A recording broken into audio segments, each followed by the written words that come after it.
Let me quickly take another call. John in Tucson, Arizona, listening on Sirius XM 131. Hi, John. Hey, how you doing, Hank? I'm doing well, thank you. So, a few things I wanted to talk about the Nephilim and point on the dinosaurs that you were speaking of before. So, I just wanted to see if you're on board with the verse that says, the angels looked upon man and saw their beauty and came down and procreated with them, correct? You're on board with that? No, I don't think that's what Genesis 6 is saying. I don't think this has anything to do with the idea that you have angelic beings, or fallen angelic beings in this case, having sex with women.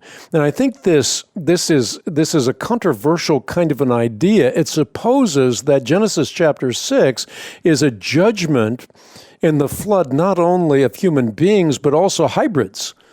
And there's nothing in the whole of Scripture to make that point. And furthermore, the notion that demons can produce real bodies and have real sex with real women, if you draw that out to its logical conclusion, that would invalidate Christ's argument for the authenticity of his resurrection. Remember, Jesus assured his disciples that a spirit does not have flesh and bones, as you see I have. If indeed a demon could produce flesh and bones, the argument that Christ is using would not only be flawed, it would be misleading.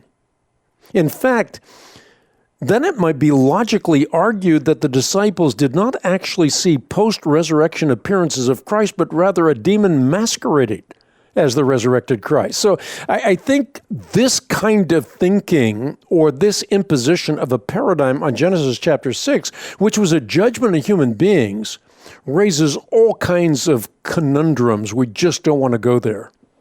So it said make Nephilim, Hank, and so if you're not familiar with demonic presences and the occult, they can bring demons into bodily flesh. Like, it's a real thing. That I don't disagree with. What I'm saying is that demons cannot take on form. They can't take on bodies. Can they possess bodies? Yes, but they're non-corporeal. They're non-physical beings. They're non-sexual. They're non-physical, and therefore they are incapable of having sexual relations and producing physical offspring.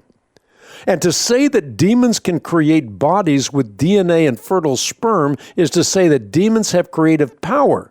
But that's an exclusively divine prerogative. I don't think we want to say that. It's called a succubus. It's a demon that visits people and has sex with them in their sleep. It's happened to me.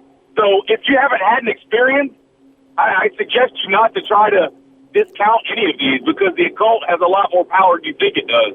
Well, I'm not suggesting that the occult does not have power. I'm not suggesting that at all. I'm suggesting that demons cannot materialize in real physical bodies. Now, angels can, but that is by God's prerogative. God has creative prowess. He can create. And so he can give an angel a body. And so we find this in the Old Testament. For example, the Lord and two angels appeared to Abraham on the plains of Mamre. So here you have angels taking on physical form. But these are not fallen angels. Fallen angels of their own prerogative cannot create real physical bodies and real physical sperm. That simply is not part of the province that God has granted unto angels. And not only this, there's another point that I think I can make here in the time I have left, and that is the mutant theory raises serious questions pertaining to the spiritual accountability of hypothetical demon humans and their relation to humanity's redemption. Biblically, angels rebelled individually and are judged individually and are offered no plan of redemption in Scripture. On the other hand, humans fell corporately in Adam, are judged corporately in Adam, and are redeemed corporately through Jesus Christ. We have no biblical way of determining what category the human demons would fit into, whether they would be judged as angels or as men, or more significantly, whether they would even be among those for whom Christ died.